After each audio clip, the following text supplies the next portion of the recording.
Hello, everyone. Welcome back to a brand new episode of Shameless in Chicago. This is your host, Nin. And I'm Luke. And for today's episode, we're going to be discussing body dysmorphia. Oh, we're going to be discussing a really hot topic, huh? Yeah. Right, Today's going to be a hot topic. All right. Well, if that's not your thing, feel free to not listen to this one. But why have you decided to torture me today? I just think it's a very important topic to touch upon, especially during the holiday seasons that are quickly approaching. You have Halloween with the Halloween candy, you have November with the Thanksgiving meals, and then you have December with the holiday meals as well. I think overall for me, it's just the desserts in those seasons. Yeah, exactly. And also we have the big old January 1st New Year's resolution, signing up to the gyms having a $0 sign up. Everyone going to the gym and not going to the gym because you're just going to spend $20 a month to say you have a gym membership. Oh, yeah, 100%. I was the person that was a New Year's resolutioner. And when I saw people at the gym that knew me, they were like, oh my gosh, I didn't know you came to the gym. And I was like, yeah, I'm a New Year's resolutioner person. See, I actually did it like a month or two before. Oh, okay. So I could be that person come January being like, oh, all these people are here, these fake gym goers. Well, I'm honestly just there for stretching and cardio. Yeah. I lasted a solid 5 months and then I was like, okay, I'm done. I'm good. You lasted that long? I did. I was really proud of myself. Thank you. Being 20 was fun, huh? Yeah. But no, for real, body dysmorphia is a real big thing. Sometimes people like to go a little above and beyond to meet some sort of social standard or meet an idea of themselves in their head. So for body dysmorphia, we're kind of just gonna talk about the societal standards when it comes to the women community, the Middle Eastern community, and society as a whole. And Luke is going to touch upon... I'm going to touch upon our body standards in the LGBT community because holy crap, you guys are horrible. Yeah, so we are going to talk about that today. If you feel uncomfortable at any time, feel free to sign off. However, I don't think this podcast will make you feel uncomfortable because we just talk about the things that are in society and highlighting them and just cultivating that discussion. We are your safe space. Yes, exactly. So what do you feel like being a Middle Eastern woman in America has made you feel about your body? Ooh. Well, I remember I really understood body at a young age, a very young age. What do you mean by you understood body? Because I would always have people tell me, oh, you're such a chubby little girl. You're so chubby. I would have people tell my mom, like, watch what she eats. My mom actually changed my pediatrician because she didn't appreciate the fact that she would always bully me for my weight. Really? Yeah, she changed her and did not appreciate that she would always talk about my weight. And then I remember we went to a new doctor and my mom said to her, thank you so much for not overly emphasizing my daughter's body weight. Mind you, if you look back at old photos of me, I was a little cutie. I was not even that fat. I was a cute little chubby girl and I love little chubby ones. She loves herself. I do. And I hate that everyone kind of like talks shit about me for it. Yeah, that was my understanding at a very young age. And I remember I started to get a little bit older. I think I was like 10 years old and the kids menu would no longer fill me up. And I was like, I just want to order off of the adult menu. Stop. I can't relate to that because to this day, I will still order a kid's pizza off the Olive Garden kids menu. I mean, adult me will order off of the kids menu. Kid me. Oh, bottomless pit? I was the same way. And I just don't think it's fair to fat shame little kids, especially since they're growing. Yeah, leave them alone. Right, exactly. So that was my childhood, and my parents never fat shamed me. Good. Yes, my parents were healthy shaming. That was their thing. Healthy bullying. Yes, not healthy shaming, healthy bullying. They wanted their kids to eat healthy, right? So we weren't allowed to eat McDonald's. We weren't allowed to eat out. What happened? I know, I love McDonald's. Coke. But I think that's why, because my parents didn't allow me to consume it as a child. I was so restricted. And then you have my other cousins that my aunt is like obsessed with Coca-Cola the same way I am. And her kids don't drink soda. Like my cousin literally doesn't drink soda. I actually think that's great. I don't drink soda myself. Were your parents obsessed with soda as a kid? My parents were not obsessed with soda, but we grew up in a house with 3 growing boys, and it was the height of the Mountain Dew craze. So there was a lot of soda drinking going on. So you had access to it. Yeah, we had the downstairs fridge, Yeah. you know, the drink fridge, the garage fridge. It was always loaded with beer for the adults and soda for the kids. And with very little supervision in the summer times, you know, I would go through 6-7 cans of Mountain Dew in a day, and I would be off of the wall, sugar caffeinated, video games and whatnot. I could not get to sleep until late into the night, and I can't figure out why. Yeah, my mom always says that my dad had soda and in the downstairs basement fridge. However, he didn't have it that often. My mom likes to remember it as more often than not. I remember it not as often. So Yeah, no, we were big soda people. We were big juice people growing up. And I'm talking like Minute Maid. I had the Minute Maid fruit punch, Okay. the big red I jug. love that one. The big red jug. Oh my God, I could drink a whole No, seriously. gallon of the big red jug. I just called it red juice. My mom said, "You want some of your red juice?" I say, "Yes." Pour me a whole 32-ounce glass. No, seriously. And so that's why as an adult, I love soda because my mom didn't really like us drinking it. My mom didn't allow us to eat candy. That's horrible. It's no way for a child to live. Like if we went out and I was like, I want a chocolate bar. She was like, absolutely not. I always got away with something that was sugar-free. My mom would always say, it's sugar-free. It's okay. My mom and I loved popsicles when I was growing up, and I would go back for more, 2, 3, and I would hear my dad saying, "Is he getting another popsicle?" Mm-hmm. My mom said, "They're sugar-free. It's fine." Yeah, we were really only allowed one popsicle or one ice cream bar. But again, this was my parents wanting us to be healthy. And she would always get so happy when we went to the dentist and there's no cavities, when we went to the doctor and like no diabetes, nothing. Thank God, knock on wood. And so now that I'm an adult, right? I'm an adult now. Congratulations. Thank you. Thank you. I thank my mom and my dad. My mom always said, "You're going to thank me when you're older." I thank her. I truly do. Because if I was a kid and obsessed with eating candy and she allowed me to eat as much candy as I wanted to as a kid, I would have had cavities. I would have had bad teeth. And thank God she stopped it because I don't have any of that. I'm proud of you for that. I can't say that I'm the same.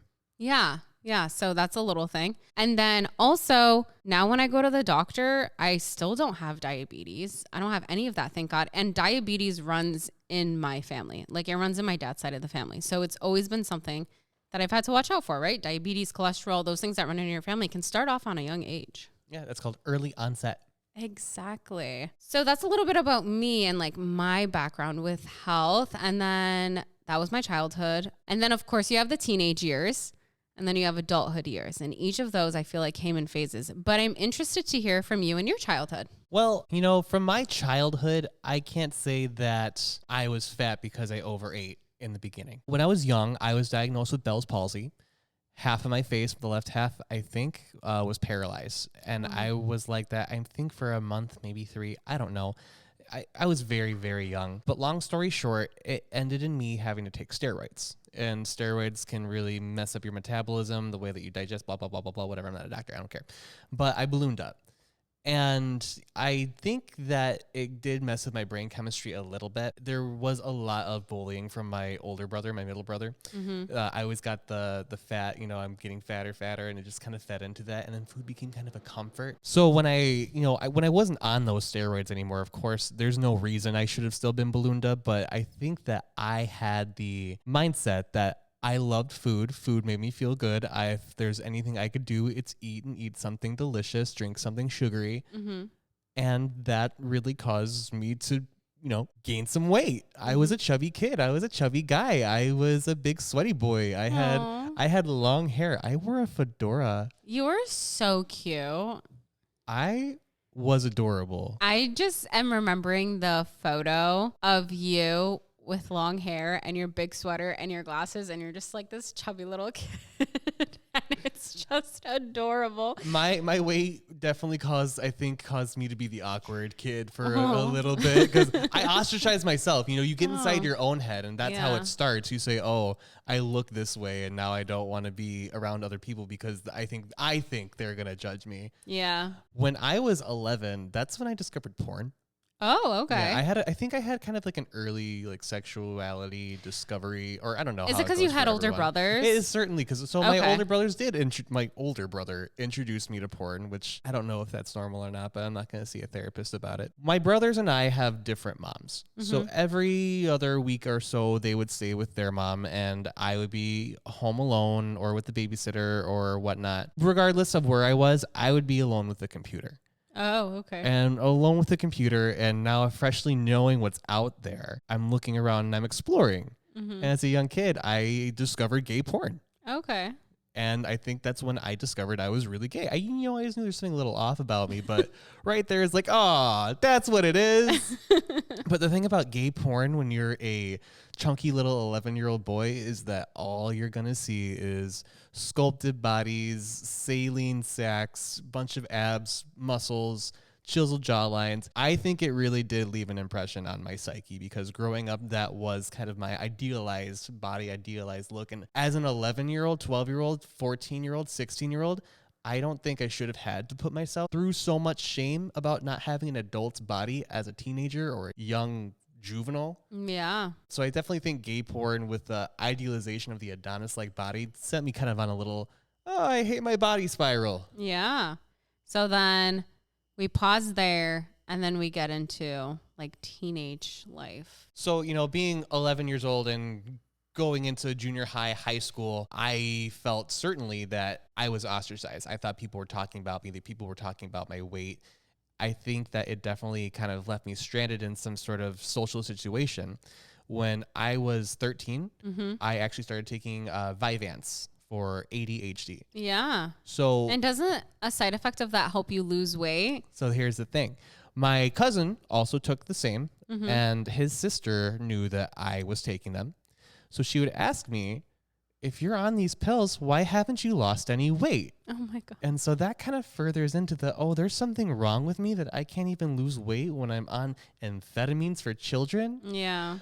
So into high school, my freshman year at high school, actually, we moved away from my original school, but I still kept commuting back. And I found it to be a little easier to use the in-between time, almost to have an excuse to say, oh, I ate when I got home, but it was truly I did not eat. I began to slowly remove food from my daily routine. Oh, wow. Yeah, so as a 14-year-old, I'm saying, oh, if I remove food from my daily routine and get all this stuff out of here, I'll become skinny and people will like me. And, I did come out of my shell as a freshman in high school, losing weight. People did want to come around me, and it reinforced this idea that what I was doing was right. But it's all in my head that people were judging me, and that's what was ostracizing myself. The skinnier I got, the less I thought that people were judging me.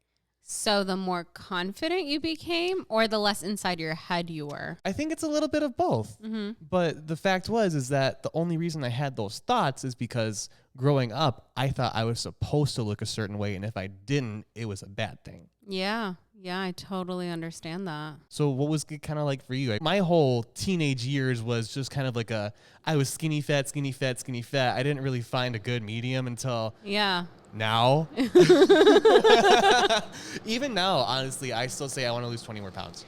Right. And it's so crazy how your brain and your body fluctuate so much over the years. When I was younger, like I said, my family really emphasized health is wealth. Basically, like, be healthy, eat healthy, and you will be good. We don't care about your weight. Like, my mom obviously changed doctors because she didn't like that she was emphasizing my weight. My dad always was like, eat homemade food. Homemade food is good for you. This is all vitamins. Like, you don't need medicine. You need to eat your vitamins, right? Like, there's no reason why you should be taking kid vitamins and kid medication and all of that. Your vitamins are in your food. Right. So then fast forward to middle school.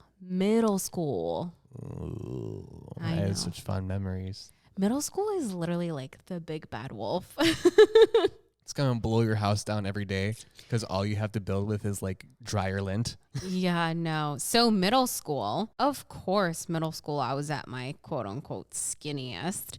I was a size 3. Because you were 12. Yeah, no, literally. I was a size 3 in jeans because I was 12. The biggest I got in middle school was a size 5 in jeans, which is still tiny. And I just want to kind of point out that I love that you're saying that they're 34, 5 when in middle school. I was like a 34. So men and women's size difference. That makes it sound awful. Yeah. So the girls out there, they understand. And then I wasn't happy with that because my best friends at the time, I had 2 best friends, they were a size 0. And then my other friend was a 00. I didn't know they went that small. They do go that small. So why wouldn't 0 be the actual 00 and then start from there? Yeah, see, I don't understand. But regardless, even my arm didn't fit in those. So I couldn't comprehend how somebody's legs could fit in that.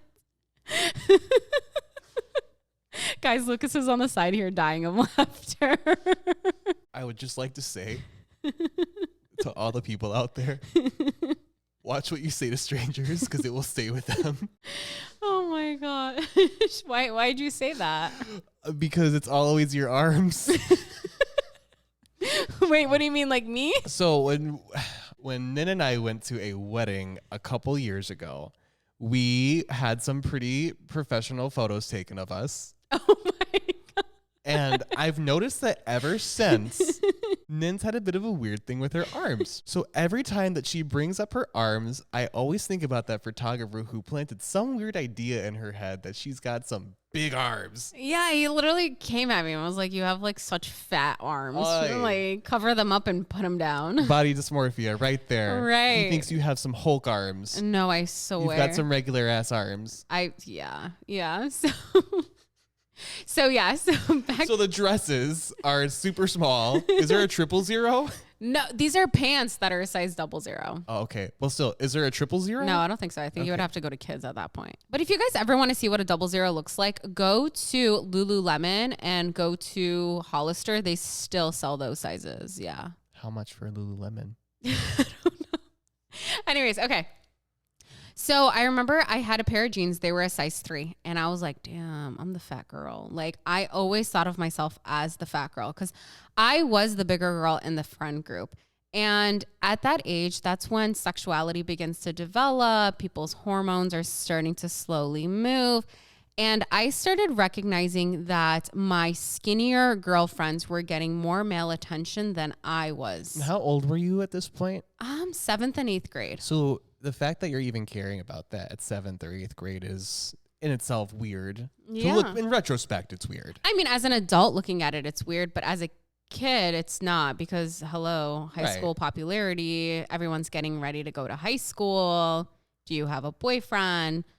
The sexuality is beginning to develop. So I really recognized early on that I wasn't really getting the male attention. I was getting male attention in a friend way, but I wasn't getting male attention in, ooh, I have a crush on you. And so I started from that young of an age implementing into my head that if I wasn't skinny like my 00 and 0 friends, I was never gonna have a boyfriend. And how long do you think that stuck with you? Until I just got my boyfriend at 24, 25. So you're saying that for about 10 years, Probably 13 years. 13 years, this idea has been in your head. And Yep. now that you have someone you're confident and comfortable with, Yep. it's not even a thought. No. Isn't that strange? It's sad. Like now that I think of it over, it's really sad because I attributed my self-worth to my weight. I think I've done the same. And, you know, I noticed growing up, I was a bit more active than most. But when I was a heavier set person, I think that I went out of my way to seek more physical attention and approval. You know, I worked more for it. But when I was at my skinnier, I didn't want by that. Friends or by romantic by interests? Romantic interests. Okay. The bigger I was, the more I wanted romance, the more I wanted physical intimacy, the more I craved it. And I think the more I realized, the more I look back on it, I wanted it because I wanted someone to tell me that I was perfect the way I was and I looked just fine, even though I would never believe it myself. To this day, I'll never believe it myself. But I definitely think the bigger I was, the more I was subjected to the societal standard, or that I wanted society to love me. The skinnier Yeah. I was, the Yeah. more I said, I don't care. Yeah. It's so sad, honestly. Okay. So after middle school, we get into high school. Tell me about it. High school is interesting for a woman. So I'm not going to speak for every woman, but every girl knows out there that this is your time when you got to look hot, when you're trying out thongs, when you're having boyfriends, losing your virginity. So when you're trying on the thongs, like this isn't like you try them on in like a booth and like put them back on the rack, like you're buying them. No. You are not allowed to try on underwear. Okay. Yeah. That's what I'm hoping you were going to say. You're not allowed to. Oh. But every woman knows that. With men, it's just like, here's a bag full of underwear. Take it. No, you go to Victoria's Secret, you are not trying on underwear. Nobody's buying that. So, yes. So then I get into high school and again, I'm the chubbier Middle Eastern girl. My mom's making rice every single day. We're eating homemade meals, right? And then I wanted to eat school lunches. But again, there were girls in my friend group that were skinnier than me. And that was just something that I had accepted, that I was going to be the chubbier girl in the friend group. After a while, I kind of got tired of this. I got tired of being the chubby girl in the friend group. It was so annoying to me. And I was tired of comparing my body. Okay. So I did swimming, and I swam all 4 years throughout high school. And if you look at our workouts that swimmers do in high school and everything, I was burning 2,000 calories a day just by swimming. That's like how many calories you need to eat a day. Exactly. That's not including the 2,000 calories you probably burn off naturally. So do you think that you were constantly at a deficit of calories? I was at a deficit of calories for sure, because I wasn't eating that much. And the skinniest weight I recall myself being in high school, my senior year of high school, was I weighed 163 pounds. And I still thought I was fat. It's never enough. It's never enough. You can never lose enough weight. No. You're never going to be perfect enough for yourself. Yes. No, never. I remember actually thinking this over. I remember when I was in 8th grade, I weighed 118 pounds. I was talking to my friend about it, who was another like chubbier Assyrian girl. And we were talking about her weight, and I weighed 118. I wanted to weigh 110. Like, I was like, why do I have to be 118? I want to be 110. Yeah, it was crazy. So it was just never enough. And then when I weighed 163, because I remember everyone always talks about like, I want to look like what I did in high school. I want to fit into my prom dress again. Like, society always pushed that against you. And I remember always actresses had their collarbones out, and we were learning how to like wear makeup and highlight your collarbones, you know? And I was like, my collarbones don't show. If you look at my high school prom picture, you can see my collarbones so well, but I still didn't think I was skinny enough. If you would have asked me back then, I did not have any body image issues. I did not feel not confident in my body. Even though I weighed that much, I didn't feel fat, but I also didn't feel skinny. And the only issue was that I, one, wasn't getting male attention. 2, I wasn't having guys have crushes on me. And I never had a boyfriend throughout high school at all. I never had a guy ask me to prom. I never had a guy ask me for any of that. And so I felt because I weighed so much, I wasn't getting a boyfriend like all of the skinnier girls were. And did you resent them for it at all? I didn't. No, that's the good thing. I never had jealousy. I never resented or anything. A girl always wants male attention. She always wants to be gassed up. Hell yeah, you know? I can certainly say I was the jealous, resentful person, but if you were to ask me back then, no, absolutely not. I'm not. Absolutely, you were the most jealous person out there. I probably evil-eyed everyone in the entire cafeteria at school. I'm so sorry, everyone. Yeah, no. And then college comes along. Dun, dun, dun. The later years. The later years. Okay, so college comes along, and this is your time to get educated. And as a Middle Eastern woman, this is also your time to find a husband. Because sis, once you graduate, everyone's hoping you are getting married right after. So what happened on that front, if I can ask? Wait, why aren't I married yet? Or? Yeah, you're getting old. Why aren't you married? I don't know. Ask my boyfriend. He's sitting right over there. Boom. When I got into college, I was like, okay, this is my time to just be chill, be free, whatever. And I knew that I had to stay in that 160 mark. Like I wanted to stay there. I didn't want to leave there, even though I was no longer swimming. Let's fix up the verbiage on that. You did not know you had to stay there. Your brain said you had to stay there. Yeah. No, you did not have to stay there. No one made you do that but yourself and My your brain. own head. Yeah. I didn't want to lose the swimmer's body. Yeah. The muscle that you have all over your body. It was just You my pressured favorite. yourself into staying there. Oh, yeah. But I also allowed myself to gain weight at the same time because it's called the freshman 15, right? When you gain 15 pounds after senior year of high school, your freshman year of college. Are you telling me that I didn't have to gain 30 pounds a year after high school because I didn't go to college? I think I gained 20 pounds. I was straight like 20 pounds, 60. Yeah. I weighed 180 after like my freshman, sophomore year of college.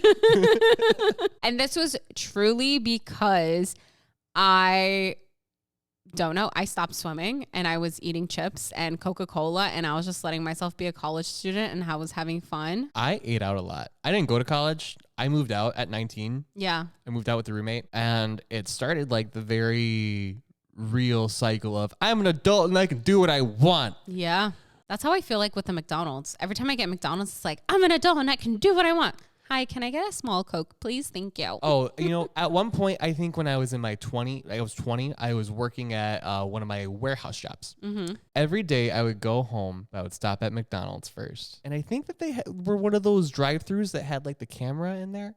At some point, I roll up and they tell me my order before I even open my mouth. I had to find a new McDonald's. And at that point, I stepped on the scale. I was a good 228 pounds. And that's what kind of started my little weight correction. So did you gain weight from eating the McDonald's so often? I gained weight from eating McDonald's often. I gained weight because I discovered DoorDash. I gained weight because I wanted to eat everything on the menu every time I ordered out. I gained weight because I had no self-control. When was this? This was probably ages 19 to 22. Okay, so straight out of high school, you started fluctuating. I did. And I think that my dating habits did have a little bit to do with it because I was very on and off. I think I dated more in the winter than I did the summer because I was a little too preoccupied in the summertime having fun with everyone else. Yeah. But during the winter is when everyone kind of bulks up, huskies out. And I remember I was going on a lot of dates, but I was going on a lot of first dates. And that was me thinking to myself, oh, this is going to cause me to be alone forever. I'm going to be the fat guy alone forever. My roommate and I stepped on our scale and we started our weight loss journey. I started ordering less when we order out. We'd still be ordering DoorDash because we're lazy. And I think this was also during the pandemic as well. Okay. At least towards the end of the pandemic, I was starting to lose a bit more weight. 2019. I just found a picture of myself from 2019. And boy, I look rough. I look swollen. My hair is awful. My glasses were cute. Yeah. But I certainly think that I had a wake-up call when I saw that weight because I had never been so heavy before. Oh, wow. And sure, I wasn't unhealthy, but I was definitely, I was unhealthy. I will say it. I ate a lot of appetizers. I ate sauerkraut on burgers. I had milkshakes with lemonades and fries, and I would eat that at night. Okay. And so your weight gain was attributed to unhealthy eating. I would even almost call it binge eating. Like there was a lot of food. Yeah. Looking back at it, I think if you were to put me in a room in which I could watch myself eat all of that, I would be a little worried for my arteries. I used to wake up in the mornings and I would be sick because I didn't know how to eat right. The fried foods, they definitely mess with my stomach. I wake up sick. If I don't drink 2 glasses of water and be hydrated before bed, I'm going to be sick. There's a lot of, my tummy is sensitive. It really is. Your stomach is really sensitive. And I didn't allow myself to learn that because I was too focused on eating to make myself feel better. Okay, but it wasn't making you feel better. It wasn't, but my brain thought it was. Yeah. It's in that little moment when you're getting the serotonin from when you're eating the ho-hos and whatnot, your Twinkies, you're sucking out the cream. I learned how to eat ice cream cone drumstick. Yeah. Eat off the top of it and then like bite off the waffle cone and I just suck out the rest of the ice cream. Oh, wow. Yeah, I'm a professional. What an art. I can out eat anybody. I can tell. I was on a weird path there for a little bit. Yeah, it happens. It happens because like when I was in college, my chips and Coca-Cola was my addiction. Like I loved it. And this is the age where I really started to discover that I love Coca-Cola. They will never sponsor me, but please sponsor me.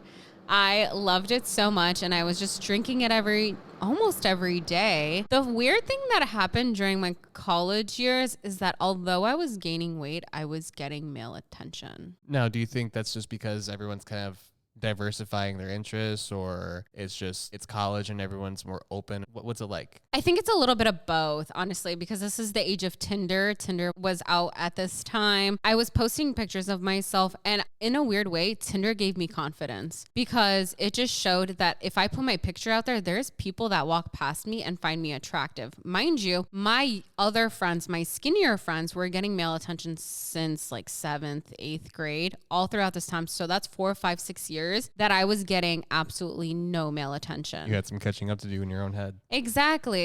I felt like I wasn't skinny enough. I never thought that I was ugly, thank God, but I never thought that I was skinny enough. I'm happy for you. Thank you. Some of us who are naturally ugly are not happy for you. Nobody's naturally ugly. That's the thing. Beauty is truly in the eye of the beholder. I know. So then I met new people. I met more Middle Eastern people. I met new friends. I diversified my friend group, all of that. And now almost people didn't care about weight anymore. People are no longer obsessed with it. People do not look at it as they did once 10 years ago. Especially during college, like people were no longer obsessed with how skinny do I look, because you no longer have a group of people to impress because nobody knows anybody. Your campus is filled with over like 1,000, 5,000, 10,000. I don't know how many students UIC has, but they have a lot. You could walk past someone and never see them again, essentially. Exactly. And so nobody was obsessed with their weight. They're like, I look this way, I look this way. College was great, honestly, in that way. And I started to get on more dates. I started to get the male attention, all of that. And I wasn't looking for male attention because like, oh, daddy issues. Like, no, thank God I have an amazing dad.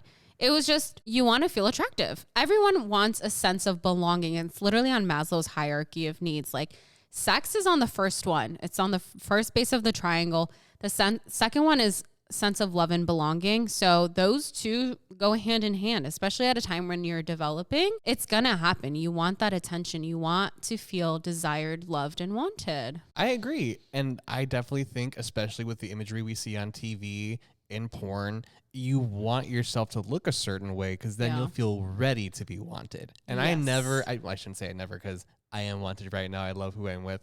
But growing up, even when I was exploring in my 1920s, 21s, whatevers, I didn't feel wanted. I felt like an experiment. I felt like, oh, we're just experiencing each other. We're not romantically trying to involve ourselves. It's a very clinical process for navigating the hookup scene as a young gay man, because sometimes it's, oh, everyone wants everyone, or sometimes you will get what you get, and if you accept it, that's on you. Oh, wow. Yes. So did you ever feel pressure in the gay community to look a certain way in order to feel desirable enough to be, one, liked by somebody sexually, and two, to be liked by someone enough to be in a relationship with? I don't think I felt pressure from the gay community in itself, because growing up, and especially as I hit 18, 19, I really realized it was a community full of love, respect, and everyone wants everyone to thrive. It was certainly in my own head and how media portrayed the LGBT community as catty, or their need specific looks. If we watch shows like Queer as Folk from the early 2000s, it's set in Philadelphia. It's got a full cast of chiseled jawlines, abs. It's just fun to look at. And I think that really reinforces that if you don't look like this, who's going to want you? Oh, wow. But in the real world, the community is full of so many different sizes, shapes, colors, whatnot. It's hard not to find someone that wants you for who you are. Yeah. Well, I'm glad you found somebody who wants you for who you are. Me too. He's stuck with me forever. I'm not locked in here with him. He's locked in here with me. So once I graduated college, the pressure came on, and that was, when you getting married? You're getting old. You need to get married. Yeah. And the thing is that during my college years, I had partners that liked me in a sexual way, not really in a romantic way. Nothing of, I want to be with you. And they might have, but of course these guys are like 21, 22. They're not thinking like, oh, I want to marry this girl. But they definitely are thinking like, oh, if I could sleep with this girl, I would, type of thing. I mean, guys are developing at that age too. They truly are. They're still a little awkward when it comes to playing the field. Yeah, exactly. So at that age, I felt like I was being overly sexualized, and that was disheartening as well, because at that point it was no longer, is my body an issue? And now I'm like, is my personality an issue? And that was a whole other thing where I was like, let me be more like these girls because they're getting somebody. And I'm like, So anyways, I graduated college and I wasn't finding anybody. I still had never had a boyfriend. The first time I had a guy ask for my number, like at a bar, I was like, oh shit. Do you want my number? Or do you want my sister's number? Because my sister's always been a little bit skinnier than me. And he's like, no, it's your number. I was like, oh, okay. This is different.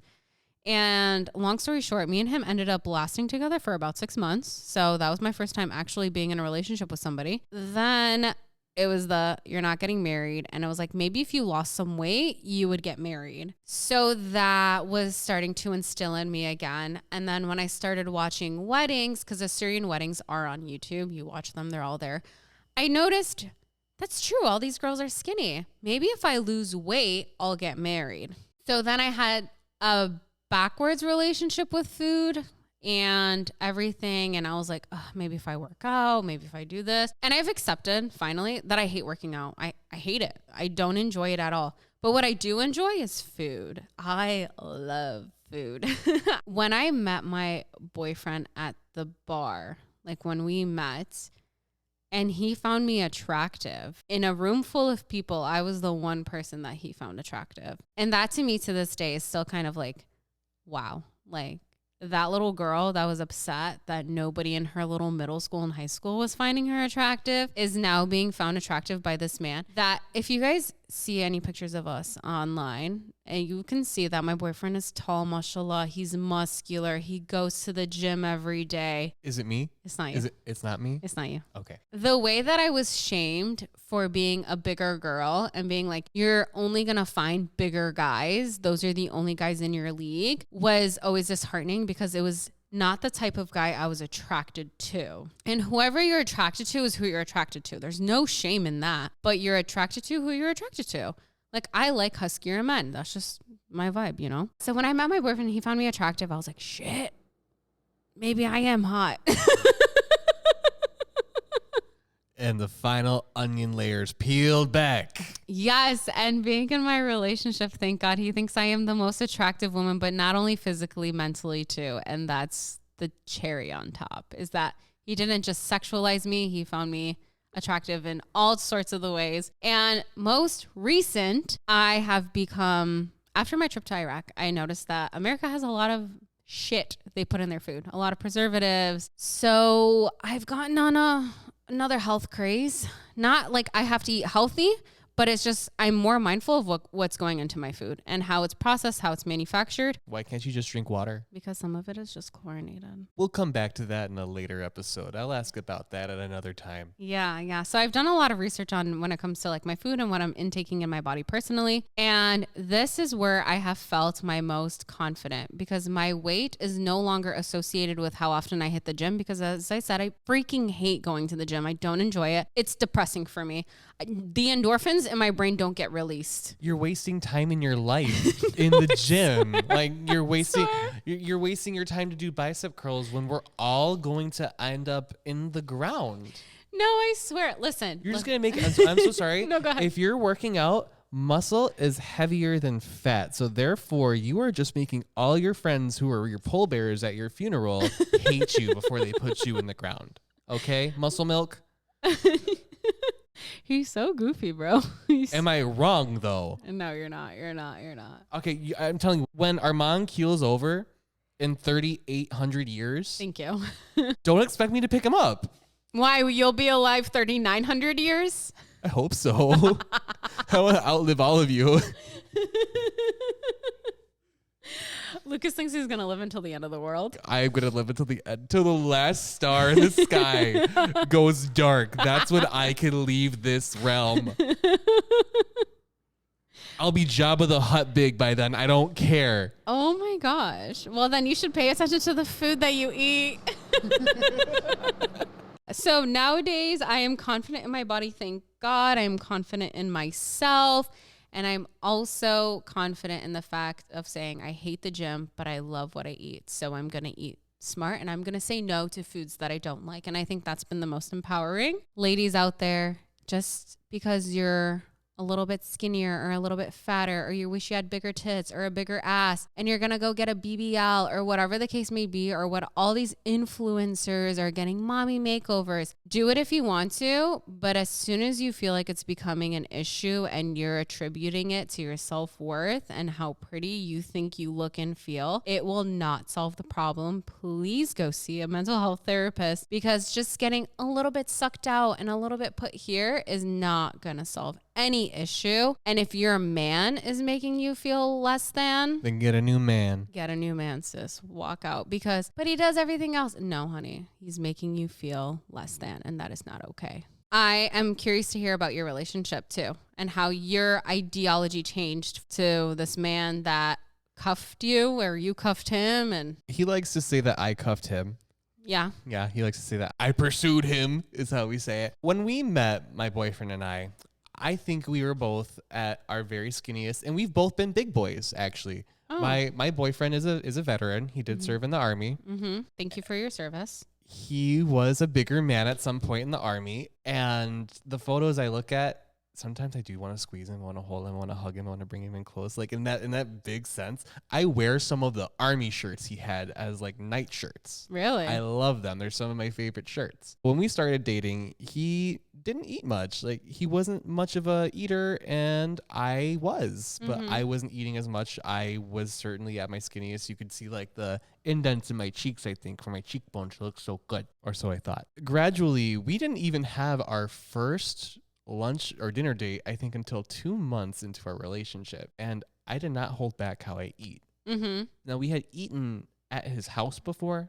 We stayed in where he's a big introvert. I adapted to that because he's so beautiful. But so the more we kind of went out, the more comfortable I was eating, ordering what I wanted. I ordered Stranger Things. He's a pickier eater, but I did not hide how I ate. And not once has this man ever made me feel that my weight has ever been an issue. My weight certainly fluctuated in my relationship, and I've noticed, and my boyfriend's noticed, he's always made me feel attractive and wanted and all of these things. So I think the more that I actually listen to him rather than shut out positive things that people are saying to me, it's definitely been healing the smoothness in my brains. You know, I'm getting my wrinkles back so I can produce my active, productive thoughts. Yeah. All thanks to a different perspective coming at me rather than suffering in my own. That's a great way to put it. It's a different perspective, because my boyfriend always says, oh, babe, you look beautiful no matter what you wear, no matter how you look. I'm like, really? Even when my hair is like greasy and I just don't look good? He's like, yeah, you look beautiful.